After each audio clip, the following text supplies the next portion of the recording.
when a wave crashes over you and knocks you down, you've got two choices. You can sink or you can swim. And I think a lot of people think that the meat of that sentence is sink or swim. To me, the operative word in that sentence is choice.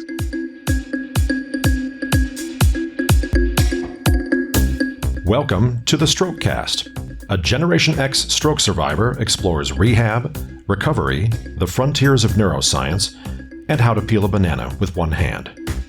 Hello, I'm Bill Monroe, and welcome to episode 124 of the Strokecast. So, what is it that makes a one-person show different from a stand-up comedy special or, say, a keynote presentation at a conference or, well, online these days? It's an interesting question because, from the outside, they all look like they're trying to accomplish the same thing, sharing a story or an experience with an audience in a way that's going to sort of entertain them. Maybe it's going to amuse them. Maybe it's going to inspire them to take action or just educate them or something. So how are they different? Well, this week, we actually explore that question and talk about that and so much more. This week's guest is Michael Schutt. Michael is an actor, a writer, and a survivor of multiple strokes. He took his experience of going through this traumatic experience and turned it into a solo performer show called A Lesson in Swimming. And of course, once the world broke due to COVID, he then had to turn it into a radio play. In this episode, we actually go deep into Michael's creative process and figure out what does it take to put on a theatrical performance that has just a single actor. And is it really just one person? And once you have that, how can you adapt that during a pandemic to a new medium? We get a lesson in all that as Michael shares a lesson in swimming.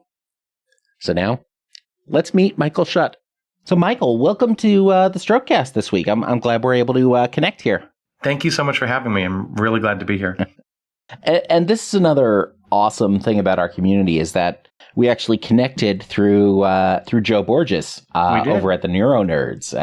And Joe's been a guest in the past, and he's just a force of Joe.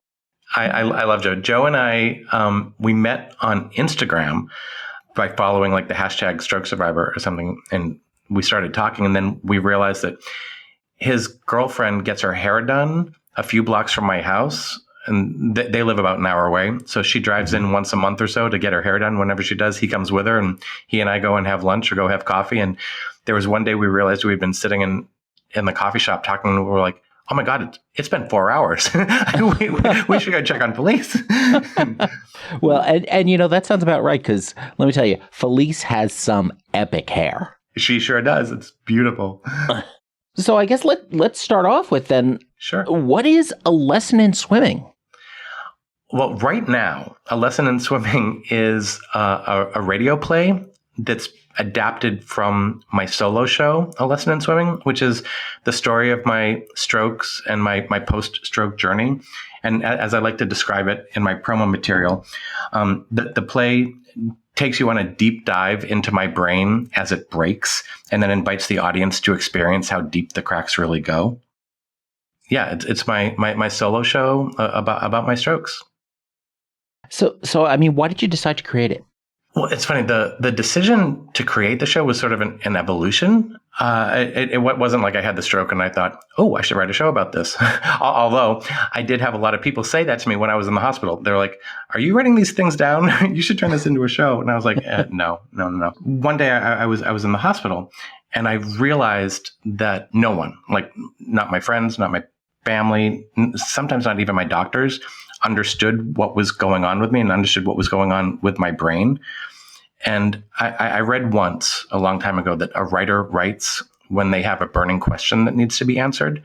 And my burning question sort of became, how do I explain what's going on in my brain when I don't understand it myself? Like, I was going through something I had never experienced before. And I didn't have a frame of reference for what I was saying, for what was happening. And so I just started writing about it. And that was sort of like the first wave of the evolution. That's what got me writing. And then what got me to write it as a show specifically was I had a friend come into the hospital one day and say to me, "Oh, it's a really good thing you're writing because you'll probably never act again." And I was an actor before the strokes. And that scared the crap out of me. I was like, oh, hell no. So that was when I made the very conscious decision to turn these stories into a solo show that I would perform myself. And that part's really important because I had other people say to me, "Oh, who's going to play you?" And I'm like, I am. I'm writing this for me, sort of to prove to myself that I can do it. Because if there's one thing I know about me that is 100% true, if you ever want to get me to do something, tell me that I can't do it. I don't like to be told what I can and I cannot do.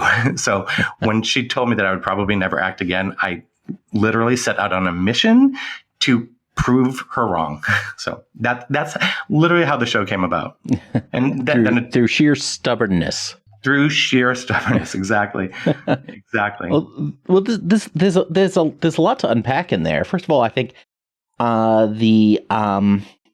the idea that somebody can't be an actor if they've had a stroke is just plain silliness. I mean, right. we can look at a lot of the people who are still acting after a stroke. I mean, look at Matthew Moy, who did Two Broke Girls after his stroke and now does voiceover on Steven Universe. Aubrey Plaza on Parks and Rec, and her movie career is all post-stroke. And of course, most of the run of Game of Thrones with Emilia Clarke. Khaleesi.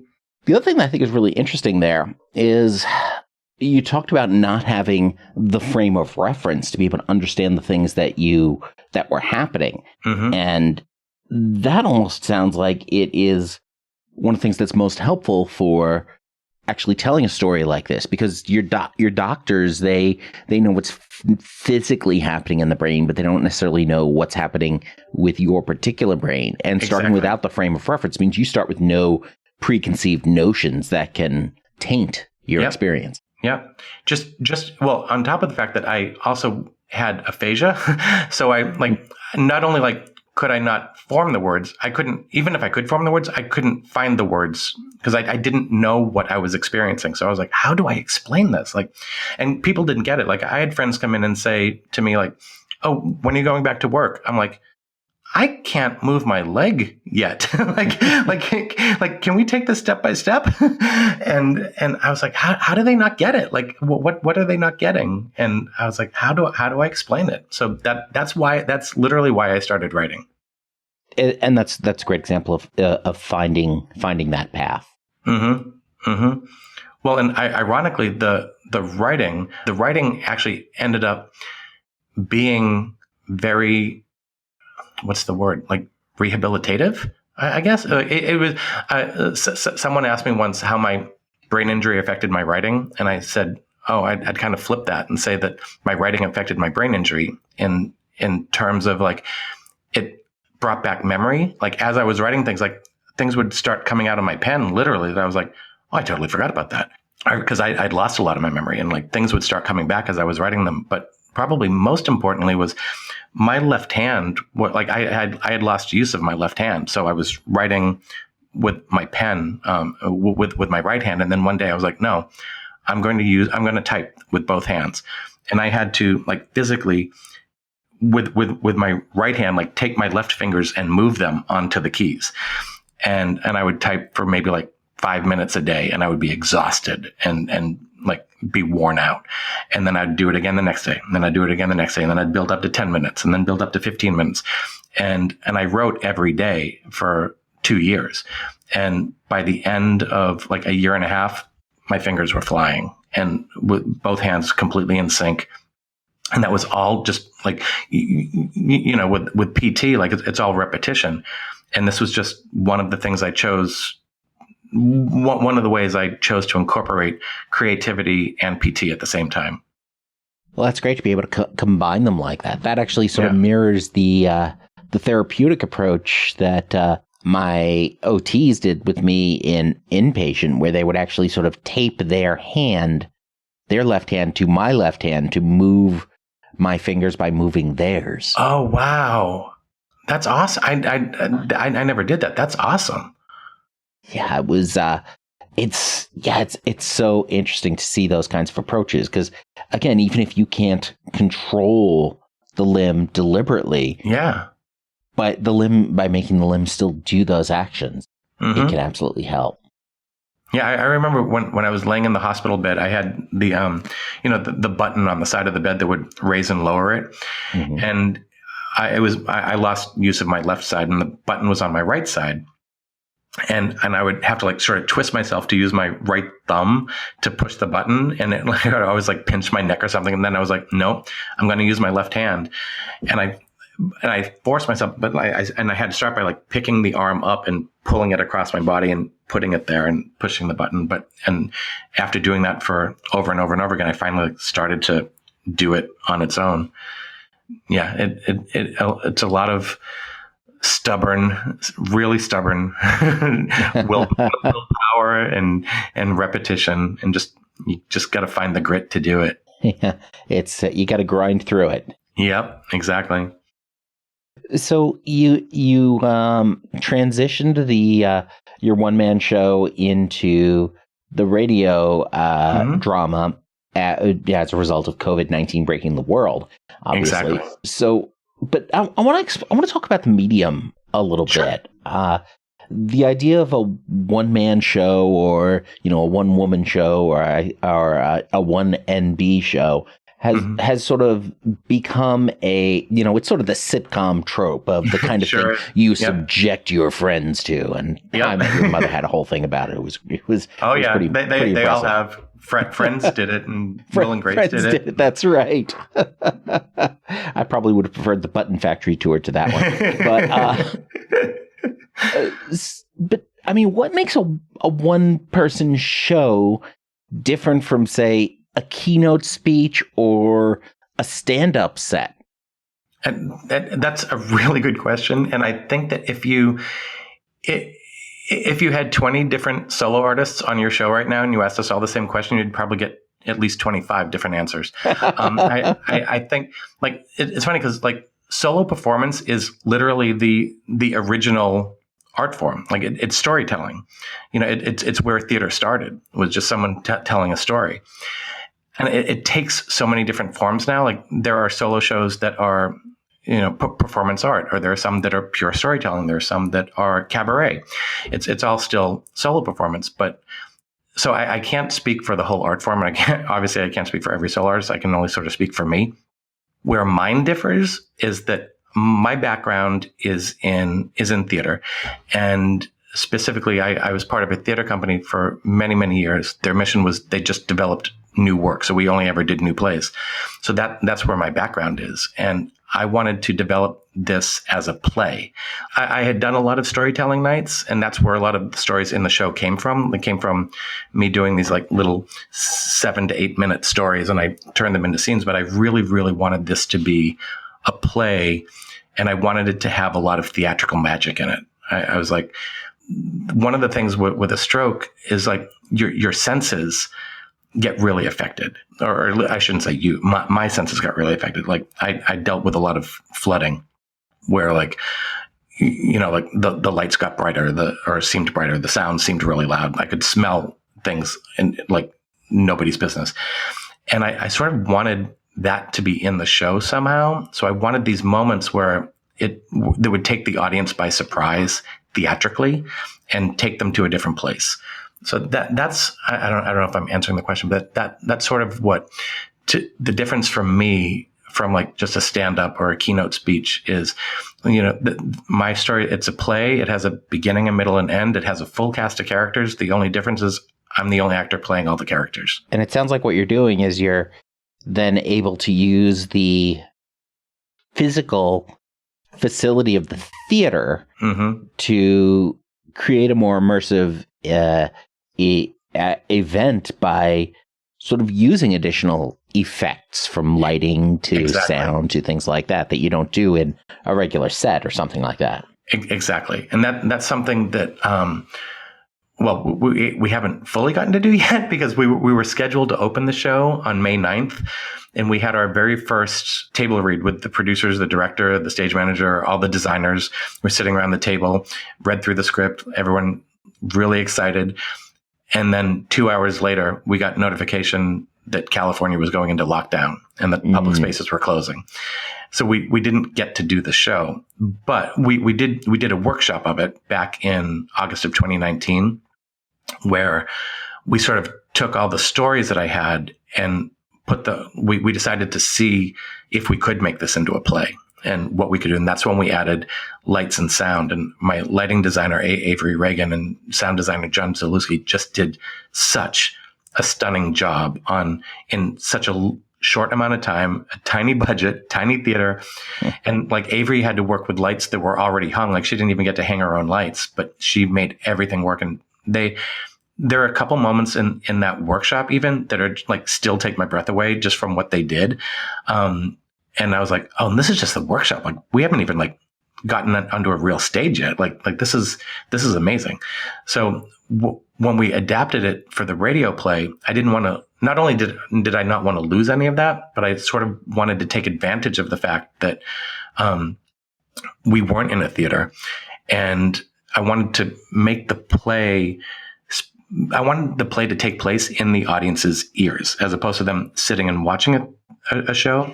The play was happening right in their ears. So our sound designer, John Zalewski, he's done such an incredible job. Like he's written soundscapes and for this, and there's a moment in one of the scenes where I don't want to say what it leads up to because I don't want to give anything away, but like in the scene, my anxiety is building.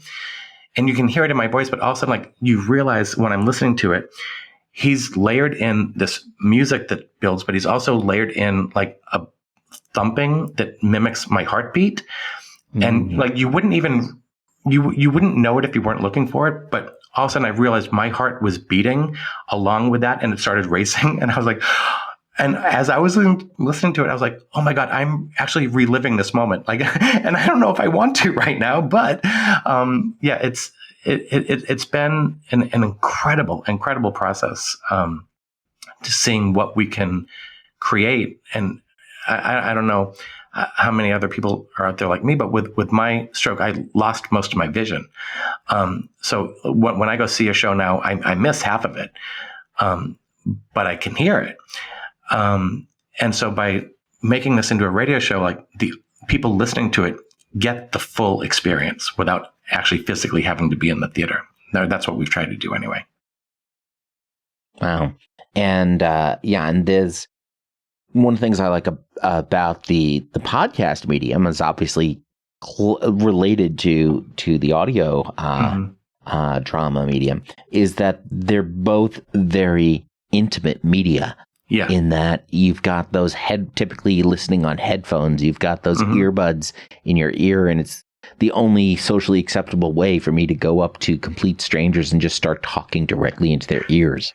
It's funny that you say that. My director, when we were working on this, and we had to do the whole thing remotely because it's COVID. So John, the designer, was in his studio. Diana, my director, was in her dining room, and I was in my office with headphones and a microphone. And she kept saying to me, she's like, Michael, you're not playing to the back row of a theater. She's like, you're talking to one person. Just talk to that one person. She actually made me pick someone specific that I was telling the story to. And every time I would get too big, she'd be like, just tell them, just tell them. And it was amazing. I didn't realize the difference that would make. But when you listen to this, like it really does sound like I'm just talking just to you. And one of the comments that I've gotten most frequently from people that have listened to this was they were shocked at how intimate it was. And one person said, I felt like I was actually in your brain as this was happening. I'm like, awesome. Then we've done our job. If that's the reaction that I'm getting, then we've done our job. Well, that's great. I think one of the other things that's, as you're talking about this and you're talking about your team, the idea of this being a one-person show to begin with is really really a misnomer. I mean, even when you were planning the theater and doing the table read, how many people were there building this show? Well, if we're talking specifically about the radio play, I mean, I guess it was just me, Diana, John, and the financial support of the NADC. But that's only because we couldn't get into a theater to physically produce the show. And because of COVID, we had to do everything remotely. So there wasn't the opportunity to include other people. But this is really important to me. Like, this particular iteration, the radio play, would never have existed if it weren't for the work of so many other people that showed up beforehand. And that includes my writing teacher, everyone in my writing class, all the friends of mine that sat in my living room and listened to me read stories to them, the producers of different storytelling nights around Los Angeles where I would go and hone these stories. But the people I have to give a huge, huge, huge shout out to is my home theater company, Moving Arts, because they came and saw the very first reading that I did of the first script, and they saw something in it. They believed in it, and they believed in me, but they knew it needed work. So they didn't offer to produce the show right away. Instead, they offered to develop it, which there's a huge difference there, and that is a huge gift. Not everyone gets that opportunity. They gave me the space, the resources, the time, the money, and deadlines to develop this show. And the very first deadline they gave me was, they said, okay, you have until this date to write a second draft. And they put it up as a staged reading. And then after that, that's when we started to do the workshop. And they gave me the theater, they gave me the director, the producer, the stage manager, the lighting designer, sound designer, all the stuff that other people don't get, and really helped me figure out what this play wanted to be before we opened it to the public. And that was probably the greatest gift I could ever have gotten. And, you see me on stage alone, you think it's a one-person show. It's not. I'm not up there alone. I'm up there with an entire team of people behind me.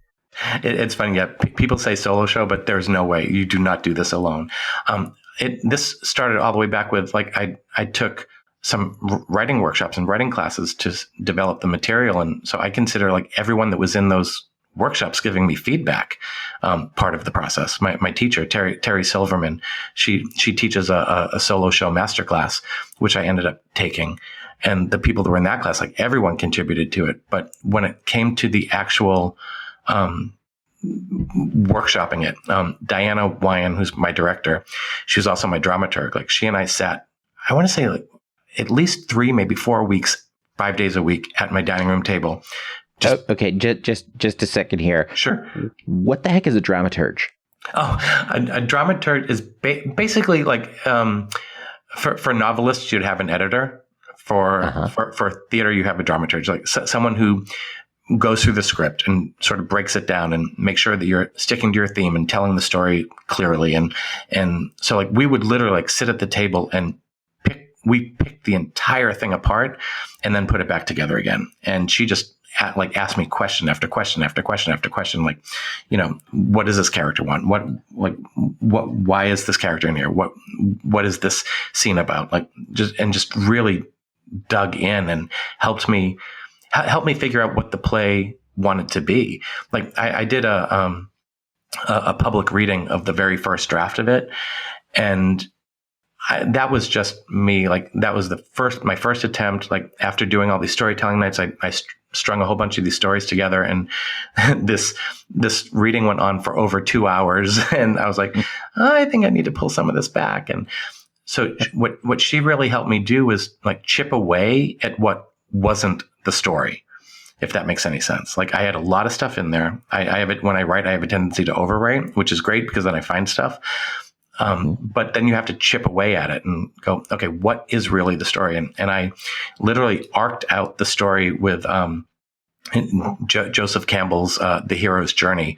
I had a whiteboard and I marked out the hero's journey, and I had little note cards with the different scenes on them and what each scene represented. And I placed them on the board where I thought they would go and try to string it together, and then figured out how one scene flowed into the next and stuff like that. And but that's what a dramaturg does. They basically keep the writer to task. They're the ones that the writer writes the trees.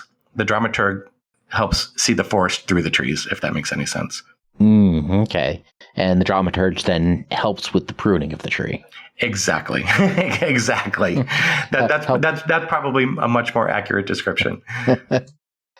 Or helps carve the hedge into an elephant. Yep. Yes.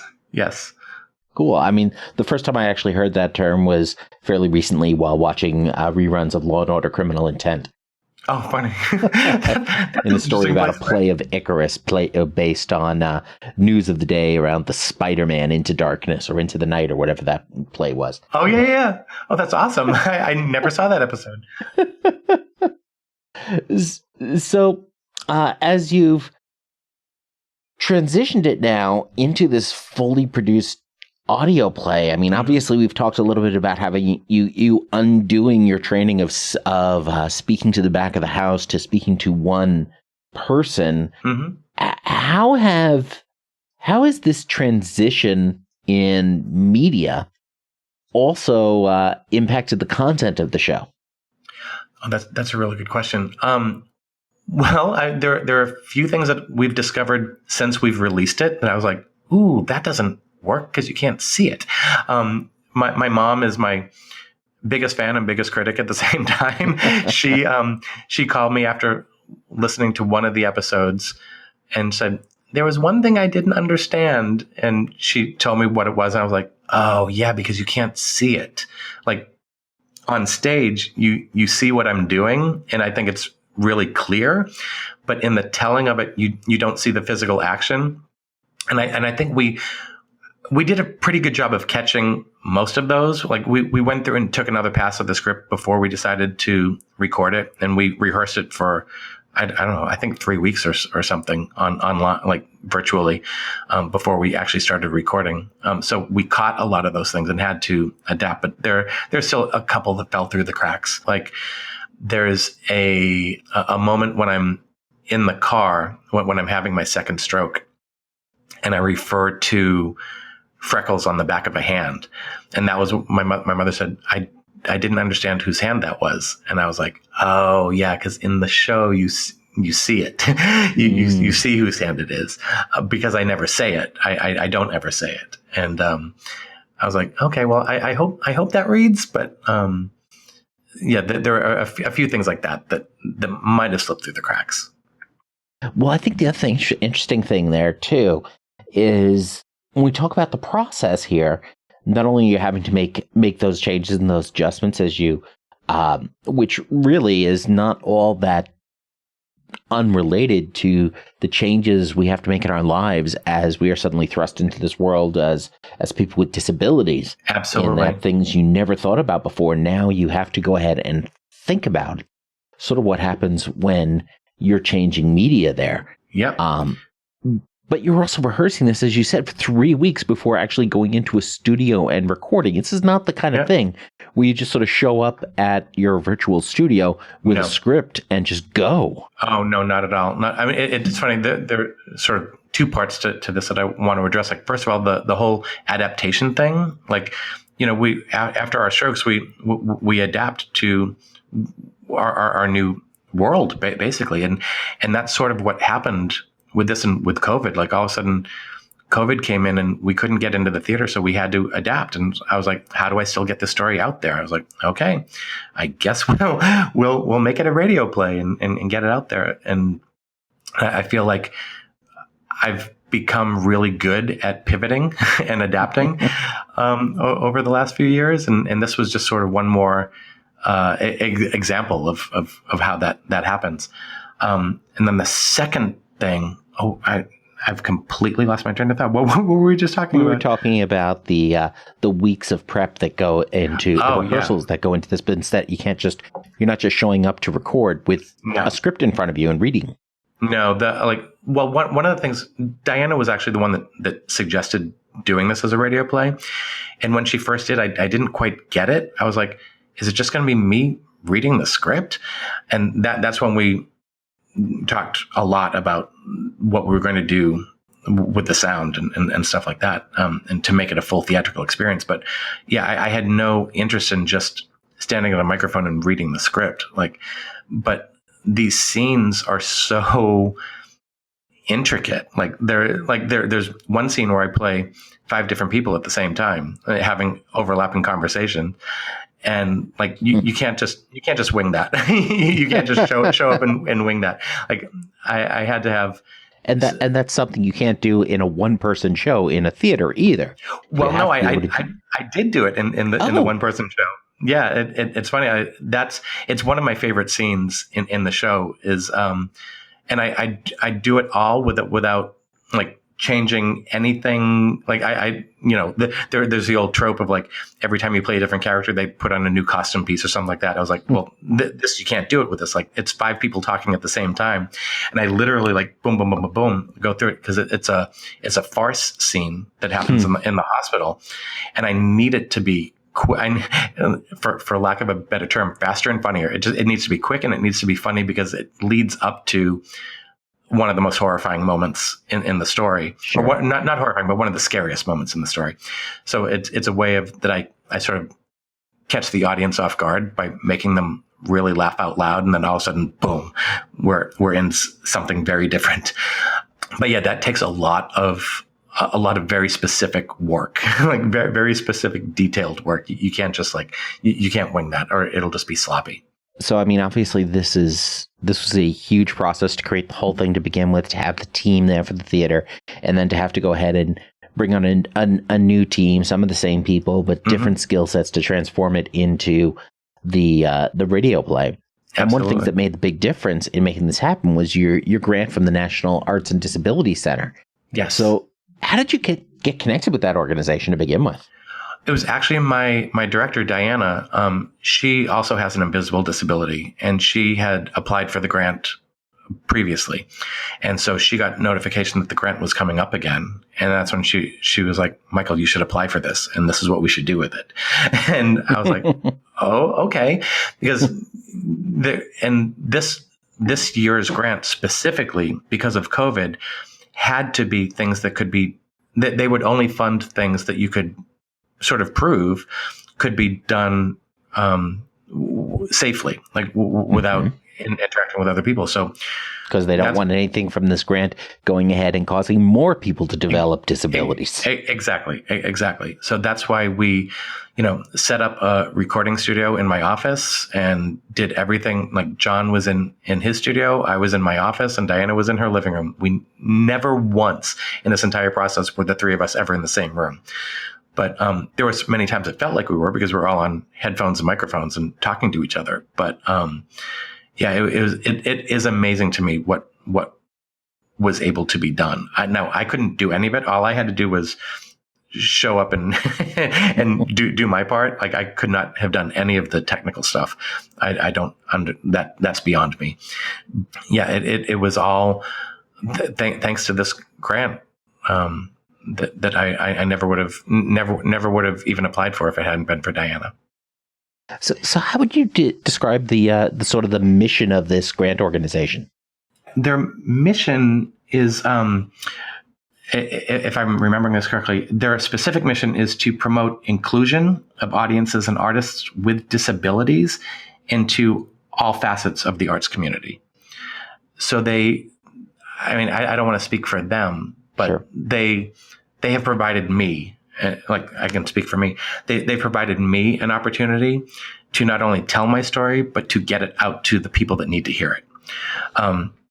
So there's something with a solo show that happens a lot, that as a solo artist, you end up doing a lot of hustling of audience, and you're basically filling the audience with your friends and family. And that, I had no interest in that. Not that I didn't have interest in hustling, but I had no interest in only performing this to an audience of my friends and family. That's not why I wrote the show. I wrote this show not only to reach out to, but to connect with other members of the stroke community, and to let people know that they're not alone in this. Like I had, when we did the workshop, the very first night of the workshop, I had a gentleman come up to me and introduce himself to me after the show.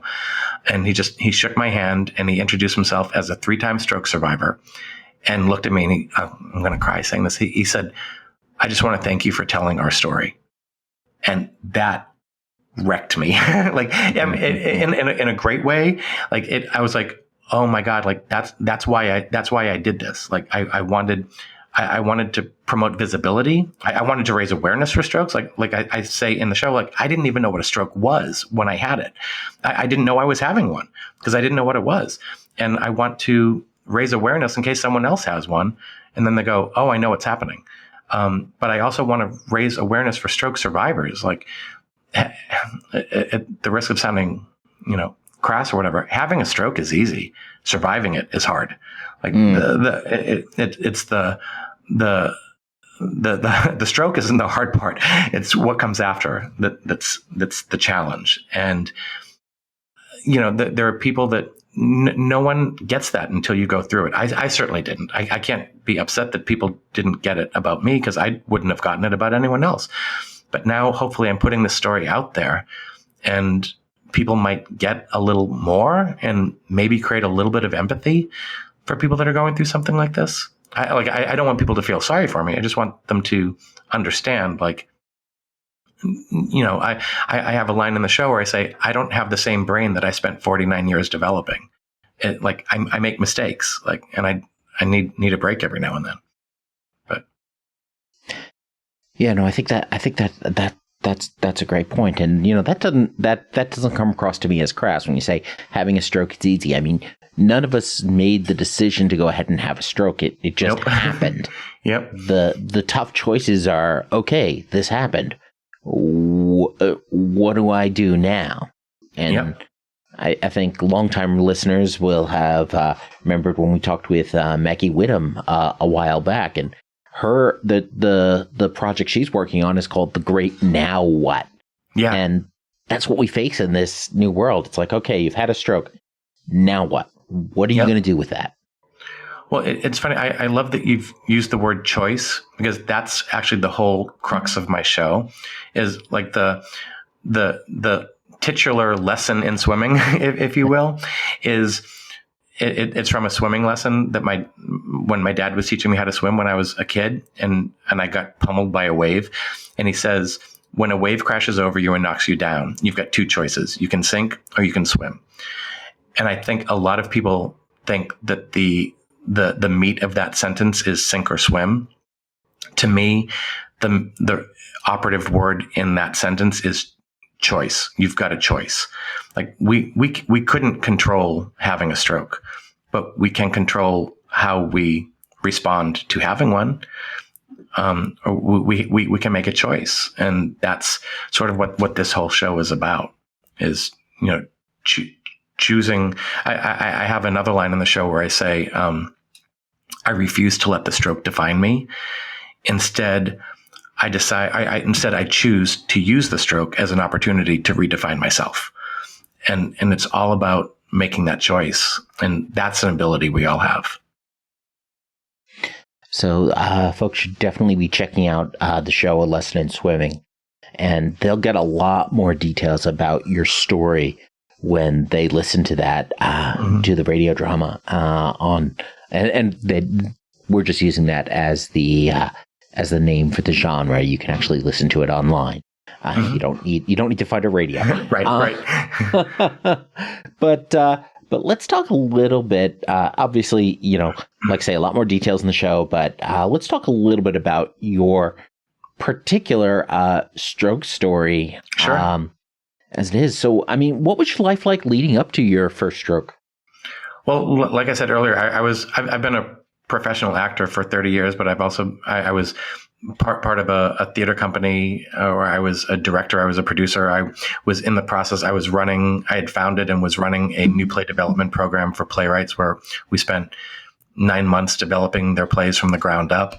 I was doing tons and tons of theater, and then to pay the bills, I was bartending, which is where the first stroke takes place. So yeah, it's funny. I was always really busy. I was always keeping myself really busy. And what I realized since the stroke, was that I was, how do I say it? I was always really busy, but I was never really present, if that makes any sense. And the stroke sort of shook me into being present. Like like, because, I lost a lot of my memory. So I didn't remember what happened a minute before. I didn't know if I was going to make it a minute later. All I had was that moment that I was in. And that was one of the most profound changes that happened in my life, was just being in the present and not, planning my next every minute for the next 4 months or stressing over what I did or didn't do an hour before. And now just like, I just got to be here in the now. Well, I think that's a really interesting experience to happen. And, you hear some similar things from other folks who have their own journeys. Dr. Jill Bolte Taylor's book, My Stroke of Insight, she talks about it completely changing her sense of time and present and past and future. Christine Lee has been on the show a couple times. In her book, Tell Me Everything You Don't Remember, she talks about having no memory, losing short-term memory and just having to live in that type of moment when things can't just be successive from minute to minute to minute. Yep. Well, it's funny that I lost a lot of my short-term memory, and that was actually the first reason I started writing. Was I just got a big notebook and I had to write things down as they were happening, because I would forget like 5 minutes later what a doctor had said, or that even someone had come to visit me. I called one of my best friends one day and I said, can you come visit me? I haven't seen you. And he's like, Michael, I was there a half hour ago. It's like, I was just there. And I was like, oh, I had no idea. So yeah, that's when I grabbed a notebook and just started literally chronicling things that were happening so that I could look back and remember. You said you were tending bar when you had your stroke. I mean, what was that experience like? Well, that's the moment in the show where my show turns from an evening of storytelling into a full-on play. That was the first moment of theatrical magic that I wanted to add in, because it starts out, the whole show starts with me just walking downstage and talking directly to the audience and sort of introducing myself in the story. And then all of a sudden I say, it's Thursday, June 6th, 2015, and I'm bartending at the Cheesecake Factory in Beverly Hills, and I snap my fingers and the whole stage like just comes to life, and I start bartending and start reliving the scene. And it was a day where it was just like, we were slammed. I was by myself. I was like going nonstop. And all of a sudden, like, I literally felt a wave of electricity go through me. And like, it felt like I like stuck my finger in a electrical socket. And it just like went through me, and I was done. And I kept going, and I kept working, and it, maybe like 10 minutes later, I went to say something and I couldn't get words out of my mouth.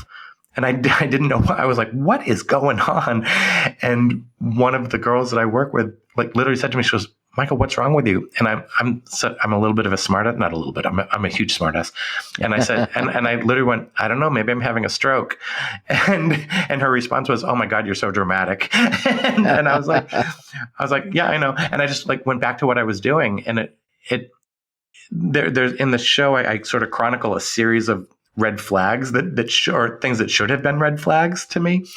And it took me 4 days to finally go to, what's it called? I'm losing my words right now. The urgent care or the hospital? Thank you. Urgent care. That's the one I couldn't think of. Yeah. It took me 4 days to go there. And I, like, after not being able to speak for 4 days and not being able to lift my leg to put my pants on, and the big one was when I was having dinner with a friend and I couldn't remember or figure out how to open a bottle of wine. I was like, I've been a bartender for 20 years and I can't open a bottle of wine. I think something's wrong. And so I went to urgent care the next day, and they sent me immediately to the emergency room. And I've never seen anything happen so quickly. They just like whisked me like onto a gurney into the MRI machine. And next thing I knew, I was in ICU with, needles in me and a heart monitor strapped to me. And they're like, you've had a stroke. I was like, oh, okay. So how long were you in the hospital then?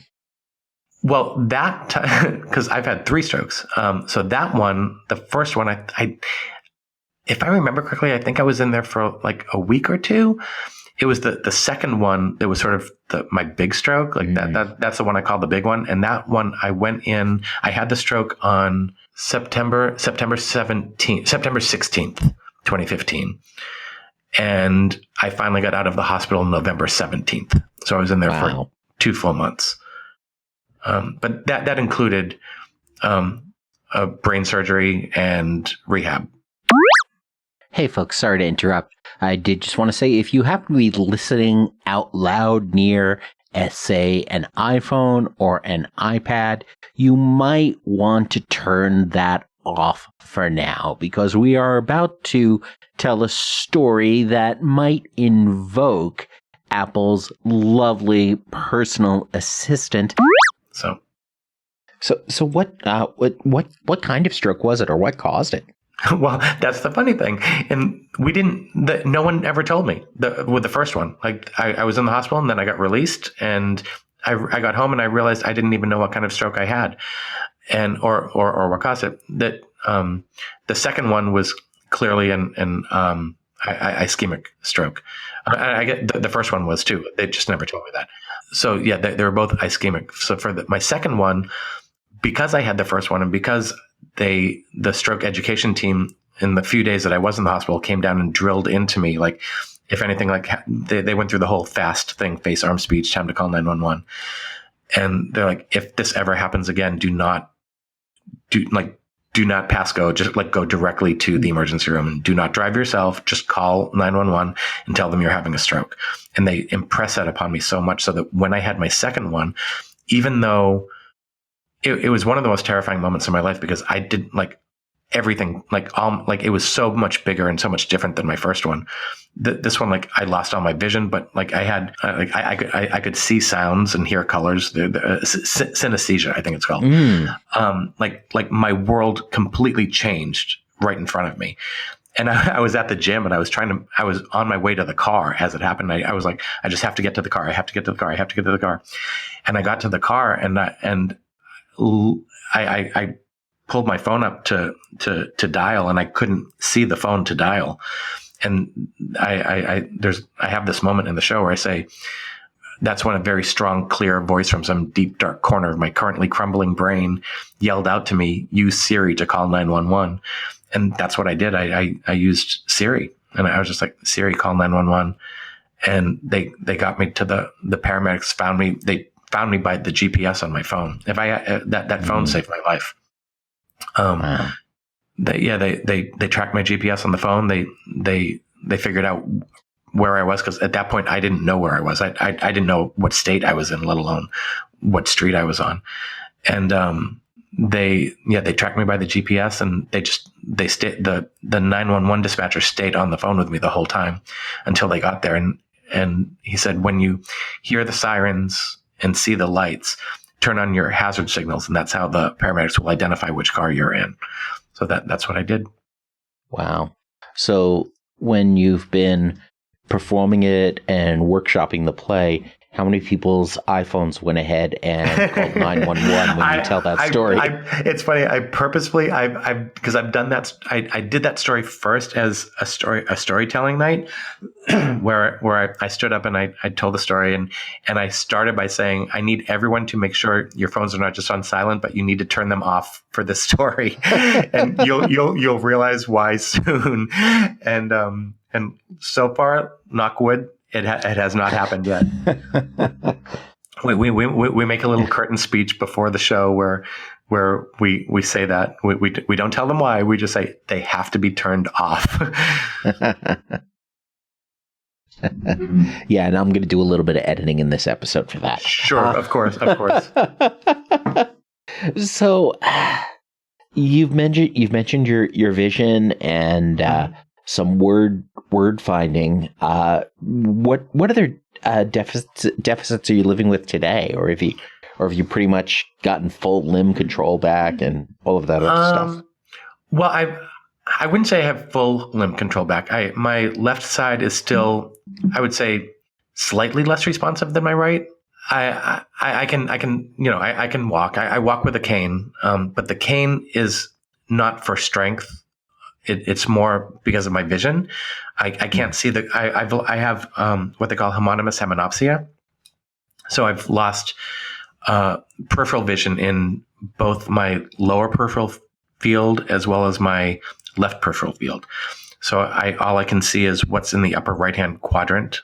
That's all I like. If you're looking at a big square, I only see the upper right-hand corner. So when I'm walking, I can't see the ground. Like if I'm at home or someplace where I know the terrain, I'm fine. I don't need the cane, but I can't see anymore. I can't drive anymore. So I have to walk everywhere. Mm-hmm. And just being out in public, like walking around town, like it's not safe for me to walk without the cane, just because I can't I can't see if I'm about to step off something or step into something or trip over something. So that the cane is it's much less for strength, and it's much more for just safety in terms of scanning the ground. Or I scan the ground with my cane because I can't do it with my eyes. In my experience, I don't have the vision challenges, but just still living with the hemiparesis, I find I can get by without my cane. Mm-hmm. But the way I describe it is that outside of the home, not using the cane comes with a 2x spoon penalty. Yes. Oh, wow. I love that. I know exactly what you mean by that. And I'm going to use that that is exactly it. But and the other thing, and I hate to say it like this, but it also signals to other people that I might just need a little extra space, if that makes any sense. Like makes perfect sense. Yeah. One of the things that's I found interesting too is that in the early days, I used to also for a year and a half afterwards, I also wore a give more sling on my left arm to help prevent shoulder subluxation. And I found that when wearing the sling and using the cane, people would give me even more space and treated me with just a little bit more compassion. When I go out with just the cane, I don't get that same response, which is interesting. Yeah, I actually got yelled at by a guy in the airport once when I was at baggage claim, and you can see like I'm on a cane, and he was like, "Come on, move," and I just turned around and said, "Where do you want me to go? Like, can you see? Like, I've got a cane in my hand, and I'm trying to get my bag. Like, just give me a second, please." And then he obviously didn't see that I had a cane in my hand, because he immediately he was like, "I'm so sorry. I'm so sorry." Yeah. I was we could all just be a little nicer to each other. It would help. So, I mean, and that's an important lesson out of all this. But what would you say is your most important takeaway from this whole process? The big takeaway for me from the show is that we've got a choice. Like we've got a choice as to how we respond to this. But not only that, in the show, I also talk about my notebook where I write down my daily wins. And every night I read over them so that I go to bed focusing on what I've done well rather than focusing on what I can no longer do. And that when I write down what I've done well, I see that I'm improving and I see growth. And as I say in the show, like that gives me hope. And then the hope gives me strength. I was very result oriented before the stroke. And now where I can't like just jump to a result, I have to embrace the process. And it literally is just one step at a time. But all those steps add up to a big leap. So I think that's been my biggest takeaway. And that brings us to our hack of the week. I got some bike lights, like lights, the lights that go on the bike tires, and they're USB rechargeable lights that you just stick into a computer to charge. And I wrap them around my cane, so at night when I'm out, or if I'm out and it gets dark, I can turn those on and the cane lights up, and it gives me. It just makes me a little more noticeable to people, and as I'm walking, and it, makes it a little more fun. That's awesome, and that's just cool. Yeah, exactly. Like exactly. Very cyberpunk. Yep, exactly. Oh, I saw bikes riding down the street one night at night, and they had these really just awesome. Their tires were lit up with these great neon colors, and I was like, "How did they do that?" And then I just did a little internet research. I was like, "I want to do that for my cane," and because every year, like at Christmas, I wrap my cane white, and then I wrap red ribbon around it, and I make it into a giant candy cane, and I always get like kids always comment on it. And they're like, "I love your cane. I love your cane." And I always thought why not just embrace it? Like rather than, hide the fact or be ashamed of the fact or whatever that I have to walk with a cane, like embrace it and have fun with it and make it part of my personality. That's awesome. I really like that approach. I've got now a series of canes, and that's been sort of one of the perks of this is that I now get to carry a cool accessory when I go out and about. Exactly. Yeah. The other thing we did was we took my my cheap metal hospital cane, and my girlfriend went ahead and decorated it with stickers and that's all awesome. sorts of things like that. So Yep. and those things you can get those canes for like less than $10. So Yep. you can just stockpile them and sticker them up or do whatever. Just Yep. awesome. I wanted to. It never happened, just because I don't know. I should say it hasn't happened yet. I wanted to get little photos of everyone that sort of helped me in this journey.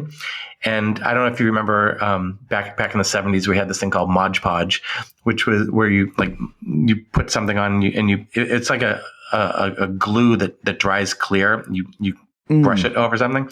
And I wanted to Mod Podge my cane with all the photos of everyone that helped me in this. And rather than calling it a cane, I was going to call it my support staff. Excellent. I love that. Yeah. I love that. Well, now you got me thinking about stuff. I'm thinking if we ever have conferences again and I ever go to a podcasting conference, I'm just going to grab the logos from all of the stroke related podcasts and there you go. Cover. Oh, that's awesome. Those. Yeah, that's awesome. So, but yeah. So if folks want to know more about you and what you're up to, where should they go? Go to my website. It's michaelschutt.com. That's MichaelShutt. It's like shut the door, but with 2 T's .com. And the radio play is actually on there.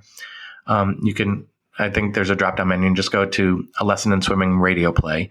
And, today we're actually releasing the 5th and final chapter today. So as of this afternoon, all 5 chapters will be on there. Fantastic. And we'll have all of those links over in the show notes and over at strokecast.com.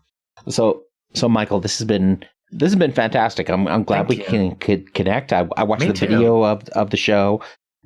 I don't even know if that's 6 months or a year ago or whatever. Oh yeah, it was really powerful. Oh, thank you. So awesome. So I encourage folks to check that out.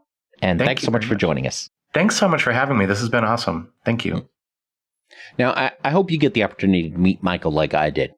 I actually met him through really what is pretty much the stroke community's premier person connector.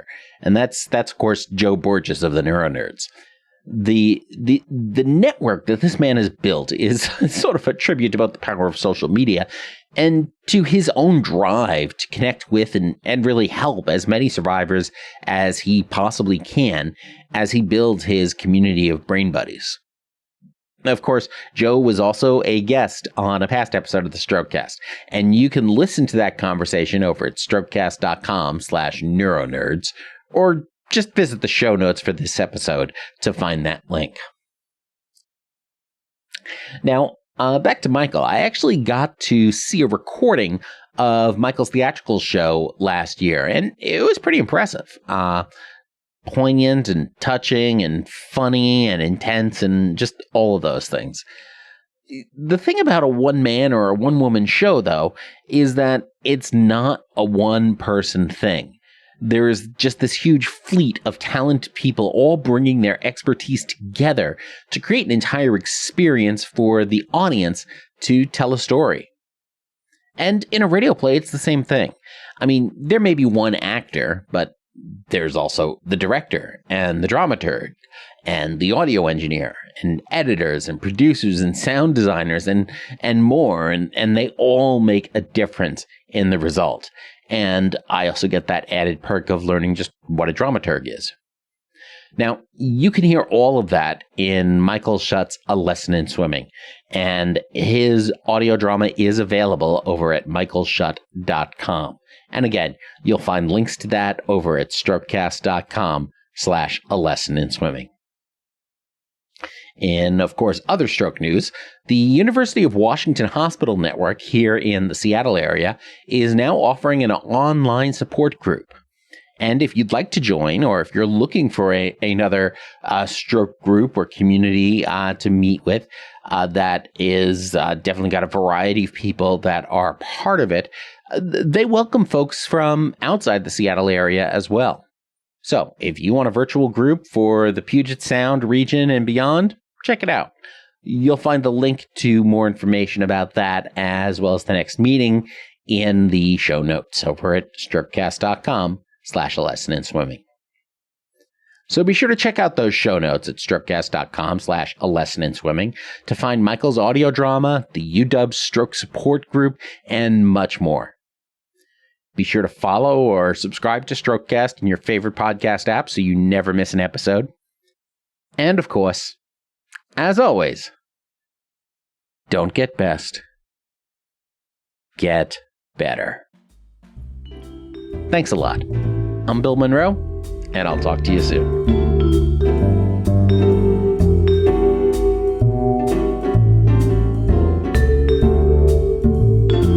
The Strokecast, Bill Monroe, and Bill's guests provide general information and entertainment, not medical advice. Please do not make any changes to your treatment plan or the execution of your treatment plan without first consulting your personal doctor or medical team. The Strokecast is a proud production of the Currently Speaking Podcast Network.